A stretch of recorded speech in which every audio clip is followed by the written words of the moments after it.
Now all we got to do is plug in the unit itself. And like I said before, this has a circuit breaker on it, so you can test it just by pressing this once you plug it in. When you plug it in, you're going to see a green light there. If it overheats, this thing will trigger and keep you from burning down your house. You have to use a dedicated plug, okay? You got to use a dedicated plug. So I'm just going to come over here, and I'm going to go ahead and plug her in on this plug right here, okay? Right down there. And you should see that turn green. Bam, done. Let me get a close-up for you so you can get a better idea.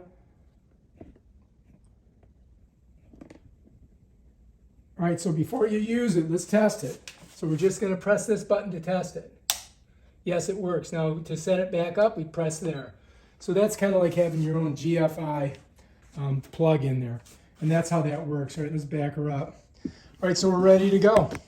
And here's your power button right here. Bam, Bob's your uncle. And we got power.